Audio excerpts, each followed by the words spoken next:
Welcome to Faith&Feels. I am so blessed to have Kristen Whitmore on our podcast today. And I really appreciate you being here, Kristen. And many of you probably already heard, her introduction maybe in our last podcast recording. Kristen, would you just maybe briefly share about yourself, what you do? Yeah, definitely. Like Rika said, my name's Kristen, and I got to know Rika. We go to the same local church. I Yay! serve on the staff team of Renew Church, and in that space, I oversee our adult ministries. And really, though, my main ministry context is with a ministry called Crew. Most people are familiar with Crew because of the college student space, but I work with a part of Crew called Crew Neighbors. And so it's really focused on building spiritual movements in any capacity. So that could be on the campus. I focus on neighborhoods, which just means what are the adult ministries, spaces, concerns, brokenness of my city and neighborhood. So I get to partner a lot with actual next door neighbors or nonprofits doing good work in my city, which is why I get to partner with Renew. So yeah, that's a little bit what a blessing. Oh, your neighbors are so lucky to have you. I have a great neighborhood. I live in a condo community, so I can look out my window and it's pretty awesome. I can see 5 people that my kids could run to in an instant, which is pretty sweet. Wow, yeah. That's so neat. I need to work on that. It can be hard. It's not natural in our present day culture to have that kind of system built in. But yeah, I've been married for 21 years. We have 2 kids. My daughter is 17 and my son is 9. Yeah. Oh, wow. Yeah, going into her senior year next year. So having all of the college conversations and conversations. Right. All the above. Oh, I have still yet to experience what that's going to be like. I'm dreading it.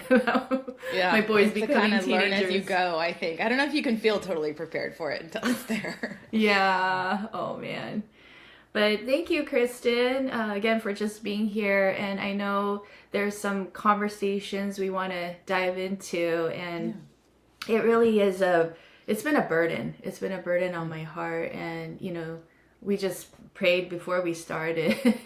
And I was just telling God, this is really on my heart. And I know, Kristen, you've been with me in our SOLA interview together. And I was so encouraged to hear, a lot of the things that you shared. And I know that you and I both have this understanding that it's important to talk about sex and porn and any, sexually explicit stuff that's on the internet, that is so important to talk with our kids. I have 2 boys, you have 1 boy. I often, just remind myself, like, it's not if they watch porn, but when they're gonna watch porn. And many times kids are not looking for porn, but it's like porn finds them, right? Absolutely. And so I hope that for listeners here who are, either moms or dads, that you can sit with us in this conversation. And maybe you might have like a cringe reaction, or something makes you feel very restless or anxious hearing about this talk. But I am praying that you'd be open. If this is a challenge for you to have any kind of sexual conversations, sexual topics, conversations with your kiddos, that some of the things we talk about will stick. That is my prayer. And it won't just be, okay, I'm listening to this and, let's turn this off, but that it'll be something you do reflect on. So I don't want to talk too much. Kristen, can you maybe share, some of your experience, what it's been like for you to educate your kids on sex, porn, and so forth? Yeah, when you mentioned just now, Rika, that, this conversation might make people recoil or cringe, I would say, that is my like default mode. I don't think I ever would have imagined myself you know, opting into these conversations. But Yeah. my husband has really led the way in a lot of ways because he was exposed to porn at a really young age and, went to college right when the internet, like high Yeah. speed internet um, was really common. And so, and that was before high speed internet in your pocket on a mobile device, Yeah. and so like sexual addiction just peaking, but also, Mm-hmm. in that same time as he was really wanting to walk with Jesus and reconcile these two parts of his life. And so it was a conversation that he opened up to me even when we were dating, that was a struggle. And then, I just remember thinking, oh yeah, I've heard that that's hard for guys. I hadn't even talked to other women about it before, Mm-hmm. but it'll be fixed by marriage. And so I didn't know what I didn't know. I think my husband went into it that way too.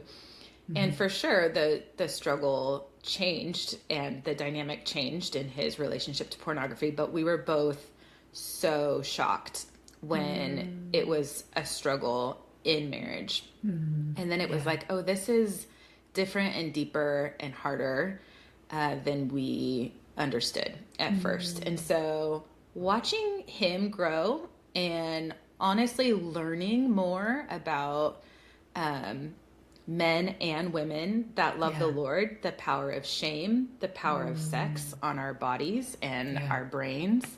And learning, I feel like in the beginning, it was like him and I like this, feeling like you've hurt me, I'm the one being hurt. And instead Yeah. seeing like this battle of sexual brokenness and sexual addiction, like we are on the same team and we are going to like fight this together.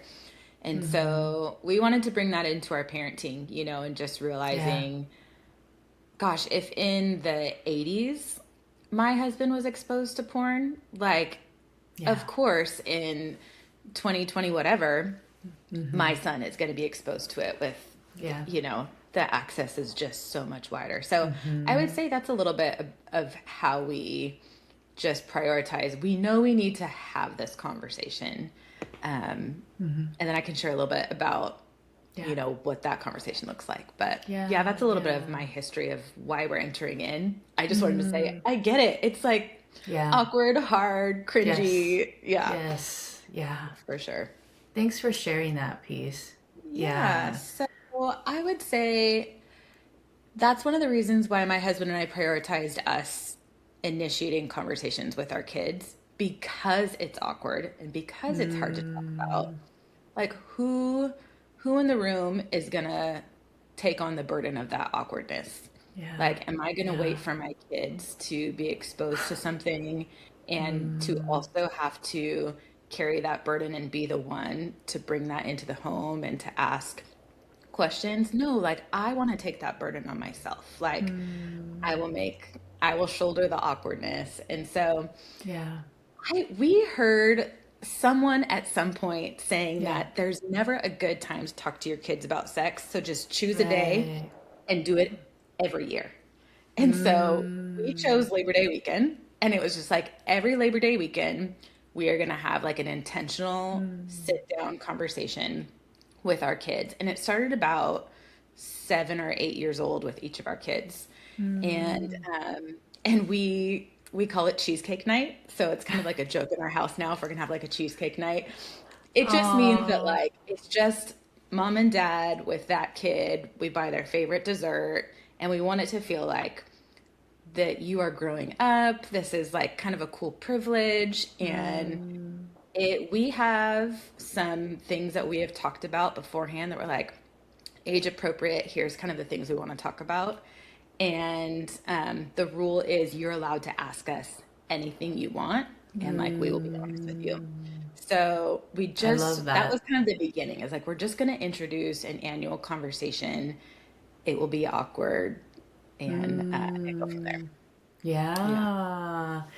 I think it's so wonderful that you and your husband picked a date. Like it's Labor Day weekend and it's going Right, to be because who's called going to be cheesecake. like, today feels like a good day to just bring up that conversation. It's never going to feel right. Yeah. So it's like a ritual now. Yes. Mm-hmm. Labor Day weekend / cheesecake night. Right. Yeah. And if, Labor Day doesn't work, then we choose a different day. But now, my daughter's 17. Now it's to the point where we actually don't, I would say for the last year or two, we haven't had the official cheesecake night with her, but because that was built in the early years, we have a very open dialogue. And so, and as she's grown older, it's Oh, actually shifted where she's a little bit more open with me, yeah. probably than my husband, but we still talk pretty openly. And actually, her boyfriend was in the car with us, and it was me and my husband, my son, who's 9, and my daughter and her boyfriend, and we were all together explaining to him what cheesecake night is. And, you Oh. probably felt the most awkward, but it was just sort of like, I would hope that it was a symbol to him that this isn't taboo, Yeah. and I think for us, and what I saw with my daughter, which I'm hoping to experience more with my son the older he gets, is, Yeah. when she was in junior high and she would hear like a dirty joke at school and she would kind of laugh, but she wouldn't really know what it meant. She Yeah. would kind of tell Yeah. me, here's what they said, here was the joke, what does that mean? And it's Yeah. uncomfortable, but I would just say, here's what it means, Yeah. and I would Yeah. just tell her. And I think it Mm. took a little bit of the power away, where then she didn't have to like pretend and find herself in these conversations she didn't really want to be a part of. Um, yeah, I think the power of knowledge is actually a protector. That your intuition might say differently, like, oh, I don't want to expose them to Yeah. what those words are, what that language is, but I'm like, they're Mm. going to be exposed. Yeah. Yeah. Explaining it takes a little bit of the power away. And usually their response when they're young is like, ew. It's like, yeah, that is a distortion of something that's supposed to be good. And usually that means it's kind of gross. Yeah. So your daughter came up to you. Like you didn't Mhm. have to sit down and ask her, but she came to you in middle At that school. point, yeah. So for sure, for the first few years, I mean, and the first conversation with each of our kids is like, it's hilarious to even think about. They were uncomfortable. Yeah. Like I remember the first year for the first year for both our kids, it was kind of just a, what is sex, how our baby's Yeah. born, what goes where, Right. just Right. sort of like, this is what it is. Mm-hmm. And I remember we ended the conversation with my daughter and we said, this is something that different parents will choose when they want to have conversation with their kids Yeah. about. So this is not something that you like have the responsibility or should explain or talk to other kids about at your age. And she was like, I'm not telling anyone, like ever. It was almost like she was like traumatized, like, but at the same Oh. time, she was, we explained sex to her and she was like, ew, do you guys do that? Like, that's kind of gross. And Um. my first instinct, which says a lot about me and my husband, my first instinct was, yeah, it is kind of gross. And then Jonathan was like, no, God created it. It's beautiful. And I was like, oh, Mm. even introducing that, like, I Mm-hmm. want to not just teach her this is something bad and gross, stay away from it, but this is something beautiful God has created. Yeah, like this is something that your parents experienced, but the world's probably Yeah. going to show you a different way, that's not beautiful. Mm. Um, Right. but yeah, the first Right. time with each of our kids, I think they were both like, oh my gosh, when is this over? Yeah. Yeah. So it's not I. the fruit in the moment. It's the fruit that, bears over many years that makes it worth it. Yeah, we did have a sex talk with my oldest already, and Yeah. that was like a few years ago actually.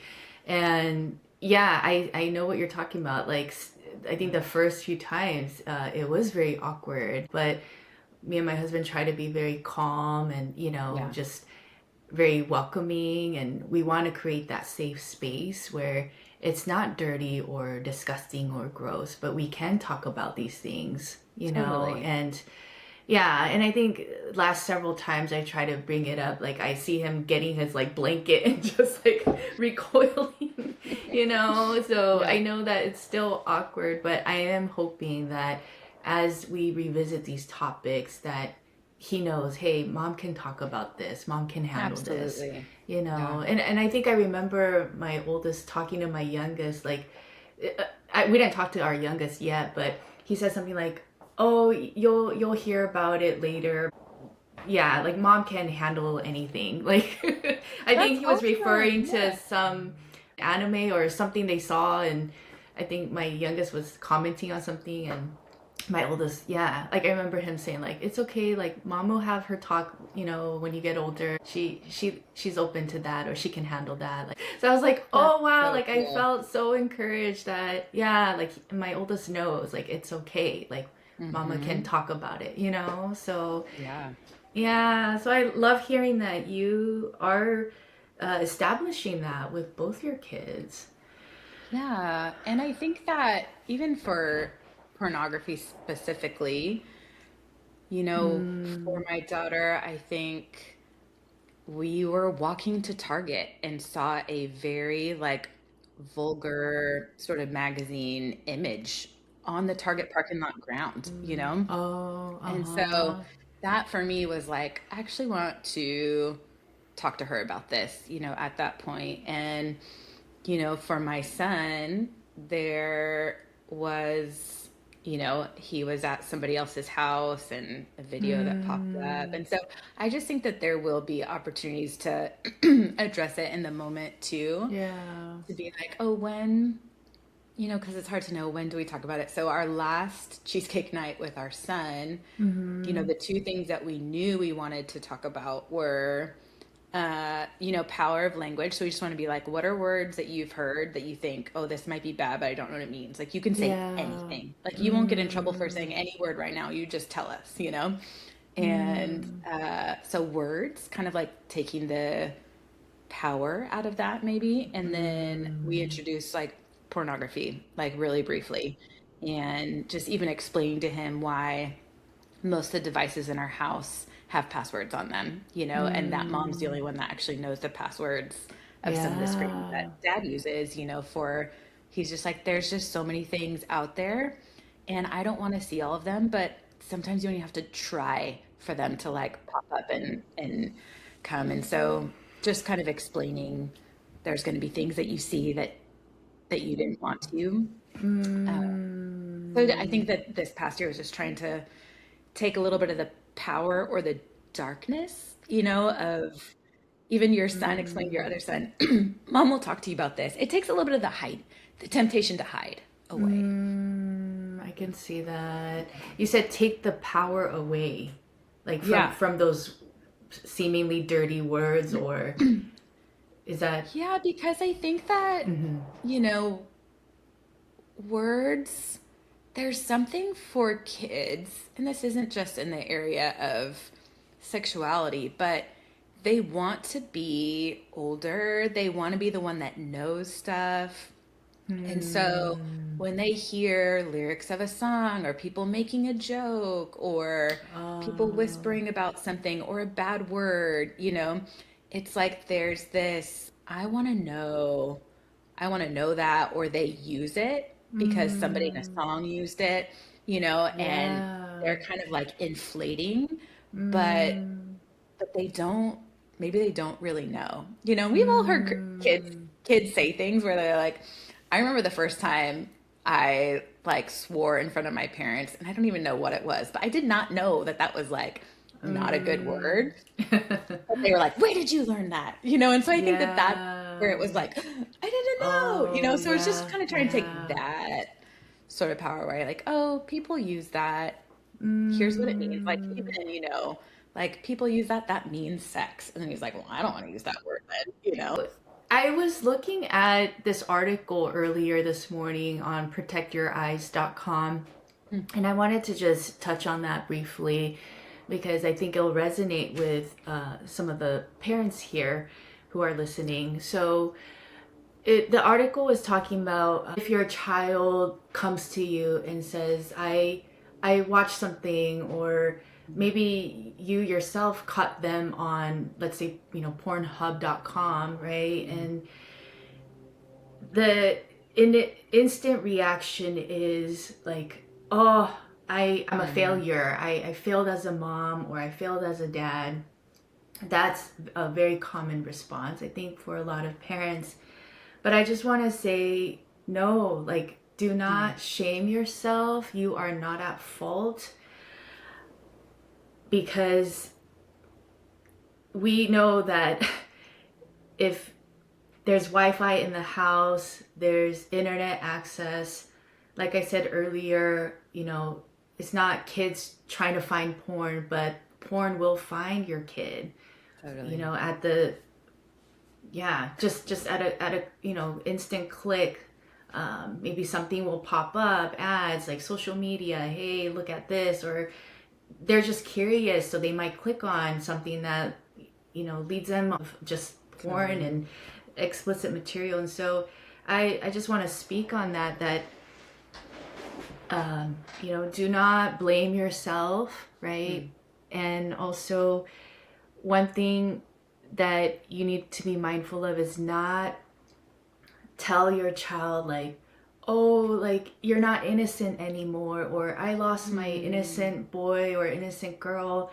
Because when you say that, that immediately tells them, like, I'm gross, I'm disgusting, something's wrong with me, I'm bad, and I need to be punished for it.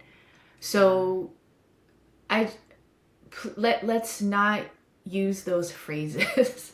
Let's be mindful of what comes out of your mouth when your child finds porn or runs to you and says, I saw something. Like, please don't shame them, because your reaction of horror, or just saying very condemning things or critical things, that's worse than what they saw, right? Initially.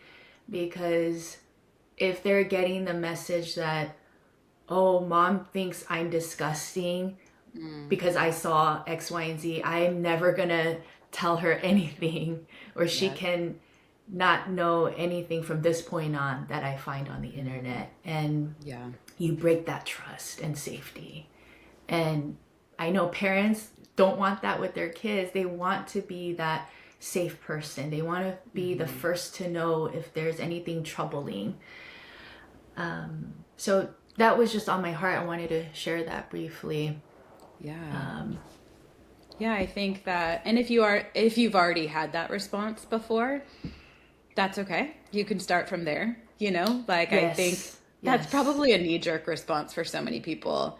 So I think for the parent that has already felt like, well, gosh, I already sort of was like, what? How could you? That's so gross. I can't believe, whatever it is, that you can start back again and have an intentional conversation. Like, I reacted the same way that I talk to myself, which is not very gracious, and so I think that's a good starting point. But, I think that shame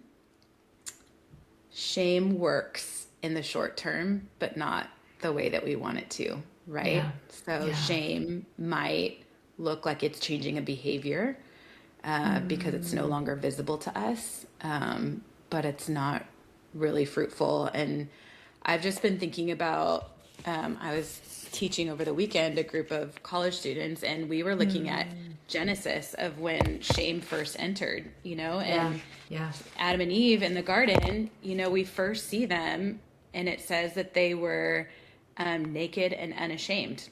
2 verse 25, they were both naked and they felt no shame. And, for those people that are really familiar with the story of when sin enters, and when sin enters, shame enters. And so all of a sudden, when they've sinned, their eyes are opened, they see that they're naked, and immediately they are not comfortable in their nakedness or vulnerability, but they want to cover themselves. And they don't go to God, and they don't go to God saying, we're naked and we need your covering. They go to fig leaves and they stitch something together themselves. And so is exactly what's happening when shame enters for our kids, is they don't even really understand that they've done wrong or what's going on. But it's like, I don't feel right, and especially if they see that mirrored Right. from their parents, I'm not going to ask you for covering. I'm just going to like do what Mm. I can to cover and hide myself. Now, the good news Mm. is that in God's perfect provision is he sees Yeah. them in their fig leaves. And then it's the first sacrifice we ever see in scripture is he covers them with Yeah. animal skins. So a sacrifice was made and he gives them an actual covering. And but I think about Mm. that all the time. In ordering to receive a real covering of like grace and forgiveness, we have to get naked again. And so I think if Yeah. you already feel like shame is entered, that's okay. It will take a little Mm. while. Most likely you're feeling shame too. I feel like if we're shaming someone, it's probably, you know more Yeah. about this than I do, Rika. I feel like Mm. you're the professional, but I'm like, when I shame my kids, it's usually because they're exposing something in me that I feel ashamed of. And so I just want to shut Mm. it down and I just want to hide it, you know? Yeah. So Yeah. I do think that there's an invitation there of like it's it's gonna be exposing and vulnerable and awkward to get naked again to receive like real healing and covering again. Yeah. Oh, thank you for the Yeah. reminder. Yeah.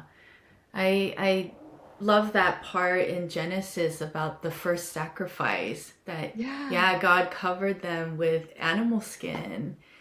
Yeah, and that's the foreshadowing of the ultimate sacrifice of Jesus. Absolutely.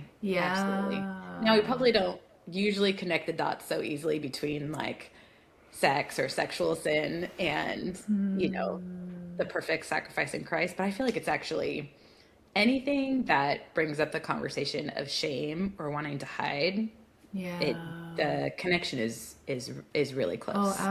Yeah. absolutely. And you are definitely right on about when we shame our kids, it's provoking shame within us as parents Mm. too. Yeah. Yeah, And I when don't we're know it intellectually, studied it, probably like you have, but I can feel it when I notice my own reactions. yeah. And I think that goes along also with, you know, parents who avoid talking about porn with their Mm, kids because it'll expose their own shame about their mm, sexuality or sexual addiction in their lives. And so yeah, they don't want to confront the topic altogether because it yeah, makes them maybe think about their past or current struggles and you know who am I to teach my kids about not watching this if I struggle with it, like I can't talk about right, it, and so it's like right. not even mentioned for a long Yeah, time, which ends up hurting their kids too. But right. yeah, thank you for talking about that, about Yeah, of Genesis. course. Yeah, I also wanted to briefly discuss this podcast that Kristen and I watched recently. And for some reason, the YouTube recording of this podcast has been removed. They've been flagged for something. I don't know. Maybe it's Preston saying, let's talk about sex, baby. Yeah. I don't know if you remember that part. Yeah. But I really hope and pray that it does come back on because I thought it was just so rich, like just very biblically sound. So Yeah. it's the Perrys, Jackie Hill Perry and her husband. They're interviewing Dr. Julie Slattery, and the topic is on sex, sexual trauma, and God's design. And it was posted on April 16th. But yeah, I wanted Kristen to watch it because I saw it with my husband. He didn't watch the whole thing yet, but I saw the entire thing. And gosh, there is so much truth there. It's Mm-hmm. very convicting. Um, and I'm curious, what were some things that you thought were like, wow, this is something I never heard before, or I didn't think Mm-hmm. about, or yeah, what were some nuggets that you heard, Kristen? Yeah, I feel like I'll start with one that didn't sound brand new, but immediately like made sense when I heard it. And they just Mm, articulated it in a great way. They said, I feel like I wrote it down actually. Experiencing sexual brokenness is a natural part of growing up in our world. And I just thought about how if I really believed that, if we really believed that, then it would open up the conversation a little bit easier. If we just assumed whether or not our child has ever viewed pornography, whether we've Yeah. ever heard them say anything, or we've, there's like a very protective bubble around them, that sexual brokenness is going to be a part of what it means to grow up in this world. And I think that was just really helpful. I compared it when I listened to it to, and I worked with college students for so many years with my ministry context. And when I would disciple young women, I would assume that they have some sort of broken relationship with their own body, like with how they view their body. There's something, because it seems true to almost every woman that they have some sort of distorted view of their body that might influence their relationship with men. It might influence food, whatever. And so I wouldn't ask them like, oh, do you struggle with this? Yeah. Instead, I would say, hey, we all have a distorted view of our body ever since the fall. Like, what ways have you seen that play out in your life? And so I just think the invitation to the conversation, even for ourselves, even for the parents where they're like, I have my own shame, I don't have this figured out. How do I bring it up to my kids? I just felt really grateful that they named that. Like, sexual brokenness is a natural part of growing up. So we can ask ourselves and ask our kids, like, hey, how has that showed up in your life? Because we're kind of all in the same boat here. Yeah. I think it's just one of those ways of like shining a light in darkness. We don't have to hide, this is common, this is normal, even though it's sin. It's one common to man. Yeah, so I just really appreciated that they said that. Yeah. I appreciate you being very thoughtful when talking to these college students. Like you said, you already assume that there's some distortion that they have about their own body or their own sexuality, or, that it'll show up for sure. And that you're not saying, hey, do you struggle with yada yada, but you already kind of have this framework that, okay, it's a struggle for all of us, for anybody. Yeah. Because of whatever the, internet, teaches them, or whatever they see in movies or social media. I mean, that's all distorted wherever totally. we look, right? Yeah. Yep.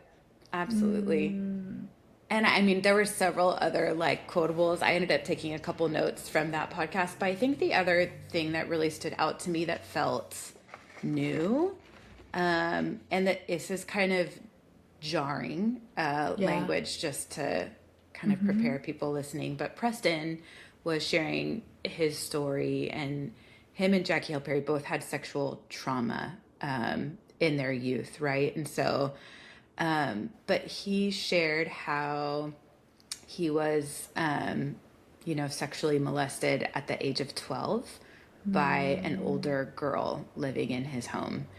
And he said this quote, he said, just because I enjoyed it doesn't mean I wasn't molested. And man, my heart like broke at that, because how confusing, right? For a young boy, and to have to reconcile, like, if I know this is wrong, especially consent was taken from him. He probably didn't even know it was going on, but also experienced like pleasure.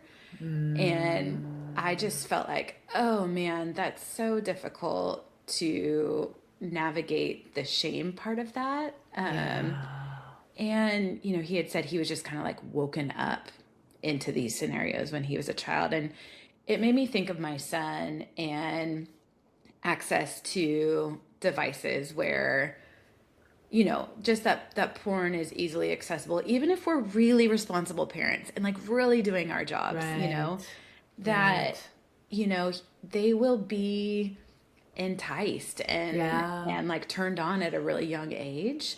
but it doesn't mean that it's not an invasion of what they want, you know? So I think that was helpful for me to think of, like, when I think about the access that my son has, you know, what am I allowing into his room, you know, that could really be an assault on who he is.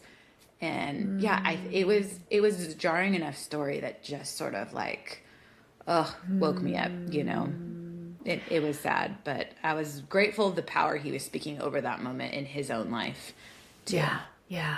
I remember reading the comments too, and that quote came up. Really? And there was like a crying emoji face on it. Yeah. And when I heard that, it just punctured me too. Because so many young girls and boys who do get molested, the groomers or the predators can manipulate them and say, hey, you enjoyed it, you liked it, so you want it too. And that's when they feel not just violated, but they feel wrong or evil, or I'm the problem, right? Yes, or I caused it because I liked it or I enjoyed it. So I think that they're modeling so well how to have that conversation, you know, with each other and the psychologists in the room. But I think for other people, it was, I hope it gets posted again. But I think just listening to them share their story really openly in general was really helpful for me. What about for you? What were some of the things that were takeaways? Yes. I also want to quote what Preston said about, and I think he was referencing another author or speaker that said this, and they said that men have more unmet sexual needs than women. Did you hear that part? Oh, yes. Yeah, I did. And he's like, this is going to sound counterintuitive, but... Right. Yes. And so I thought about that. I mean, I've never heard anyone say that before. Because you always think it's the women who are maybe having unmet sexual needs. But when he said men have more unmet sexual needs than women, I was like, wow. And I had to just like really lean in. And then he started talking about how the world teaches men, or actually porn teaches men, that masculinity is when men are performing sexually well. Right? And that men always want to have sex. Men are always ready, right, to have sex and to have an orgasm. Like, that's what culture, that's what porn, that's what social media, you know, the porn industry teaches, and that is not true. That is not what masculinity and an impossible thing to have as a banner over you as a man. Right. And whatever they see, you know, that men need to be very buff and muscular and have a six-pack. And I mean, even my son, like he you know, draws a lot, and he's been so into like these, you know, anime characters that have like a lot of in a six-pack, an eight-pack. Like he thinks that's like so cool. But you know, that's not what masculinity means. It's much more than that. And so I guess for me, and you know, when I work with male clients, like I want to really challenge them of like, hey, what is porn teaching you here? That, I mean, that's a big lie. Like that is so deceiving and toxic. What, any thoughts you have when you heard that? Yeah, I think that it was helpful for me to hear a little bit about the brain chemistry too, in what men and women are chasing for in sex.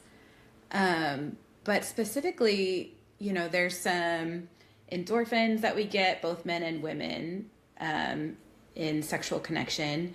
But is it oxytocin? Is that the one that's like the bonding Yes. And so that like women women get that in loads in lots of different ways. Men get it like they get their big rush after sex. And so realizing and that's such a good thing, right? Like a bonding hormone. And just to be able to say that helps me think of it as like, gosh, God created sex and the desire to like really connect and bond. So of course that he would want us to experience that within like the healthy covenant protected place of marriage. But even that there's this in our distorted practice of sex, you know, this side of heaven, not only can it be distorted in marriage where we're like chasing that rush without really making space for all of the other ways of connecting, but like that there's this pursuit of what could look like it's dirty and shameful in pornography or these unmet sexual expectations, right? But what they're really craving is like connection. I think that just made me feel softer toward my husband. It helped me feel tender toward even some of the like machismo masculine culture is like, I don't know if they're really chasing what they're portraying. They might just be chasing connection, but it has to come in this package of like you were describing, you know. So I feel like the brain chemistry part made me, I feel like a little more tender or empathetic and almost like sad. Like, oh, like that doesn't sound like a very masculine thing to chase, is connection in a like tender, loving way. So it's wrapped in all that other garbage, you know, that's like so unattainable. Yeah. Yeah. I recall also them talking about how just because there's two bodies in bed and two bodies are having sex, that doesn't equal intimacy. Right? And so you're speaking about vulnerability. Like that's really connecting on that emotional level, like speaking with, you know, long gazes, right? Like making that eye contact. And just, I think for me, it's, important that me and my husband are frequently just checking in on each other. Like, hey, how are you? Like, no, really, how are you doing? You know, what was difficult today? Like, what was painful or hurtful today? Like in your, you know, time with work or X, Y, and Z. And so, really cultivating that space where you're being seen and known, because I think that's what we all long for, right? In any relationship, especially in marriage, we want to desperately be seen and known and accepted and loved by our spouses. And if we're not meeting each other in that way, then yes, like we'll turn to all these other things to fulfill that, right? And what a cool, you know, imperfect for sure, but what a cool model like for our kids. And I think when you were talking about bodies can be together without intimacy being formed, you know, obviously pornography does that. Having multiple sexual partners will do that. But like, oh, you know, if I want, you know, my kids to have like marriages that will thrive, their sexual health is going to be a huge part of that, where they don't have this severed disconnect from sexuality because they've learned I can engage in sexual behavior online or with a person and just stonewall emotionally, you know, that pattern, you know, either Jackie or Preston had kind of mentioned like, oh gosh, that's a pattern that can easily trickle into marriage. Even when you have this like very loving covenant relationship with someone, there's this muscle memory of the way you engage sexually, you know, if you've learned to disassociate with that. So I think that pattern, but it is interesting. I feel like so many other things in the way that we disciple and form our kids is, you know, we can't give them what we don't have.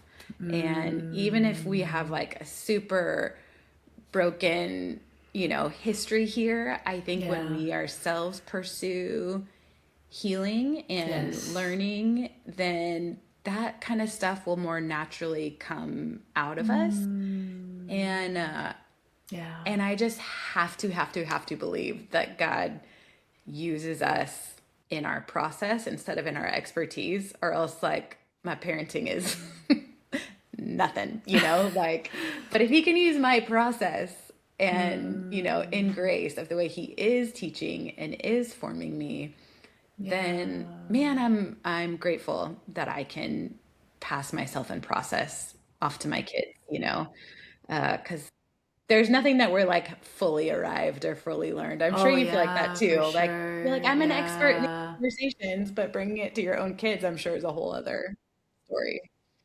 Kids are always watching us, Yeah. and I think you and Jonathan are just you two being so honest and authentic with each other. And you mentioned about that car ride with your daughter and the boyfriend. The boyfriend's like, wait, Yeah. you guys talk about this, like, Yeah. but that you guys are, I mean, your kids are seeing that, hey, yeah, Yeah. we do talk about this and we don't cringe, we welcome it. Yeah. Yeah. They'll I cringe mean, for a while. They will cringe for a while. My son was like, "Oh my gosh, are we gonna have a cheesecake night?" There was something we were all sitting down, and we all kind of laughed. And we're like, "No, your next one's coming up though, bud." And he's like, "No, no, no." oh, And Lucy, my daughter, told him, she's like, "They're actually good, bud. Like they actually won't be as bad the older you oh, get. Like I'm grateful." And that to me was like mm, such a gift, And it doesn't mean that my daughter's yeah, not going to experience sexual brokenness. I still need to expect that.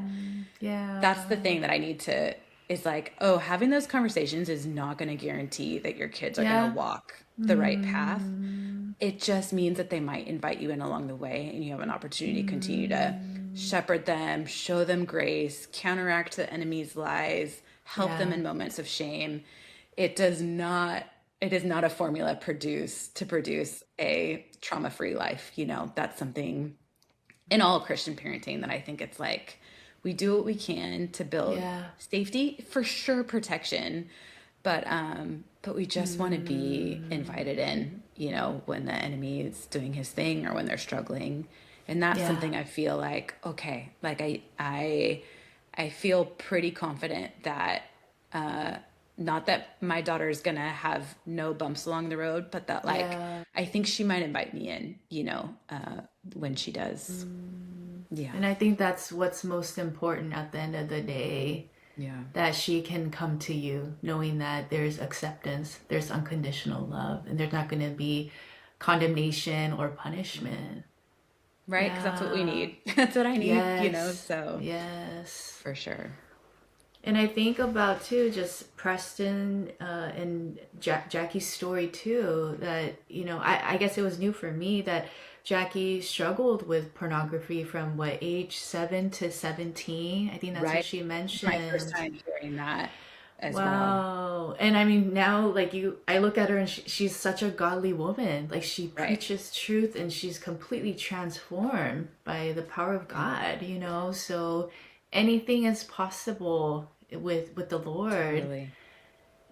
Like nothing's too broken or damaged to be redeemed, right? Like he redeems all, like all brokenness, all shame.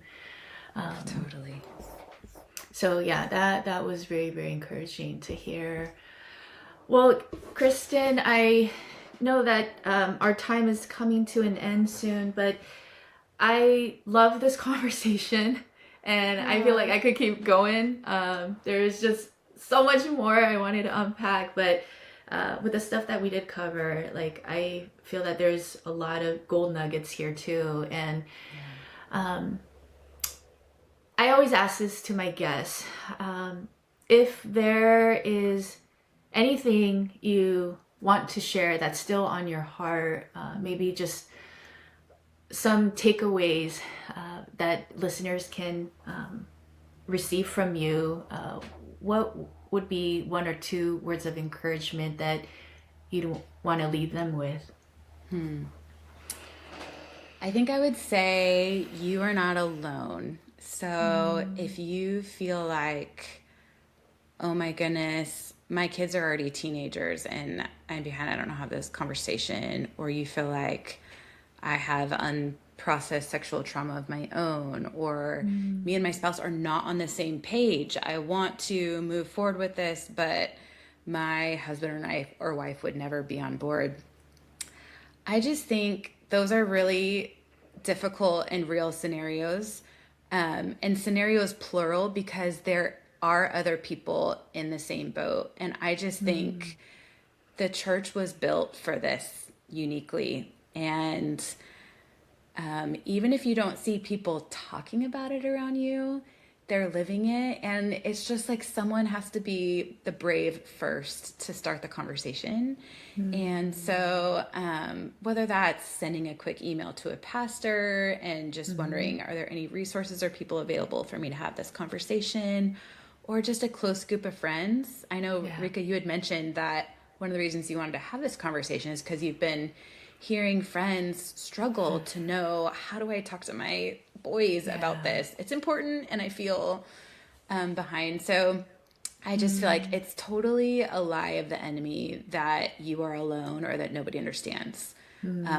Somebody does, and we just need to like push through.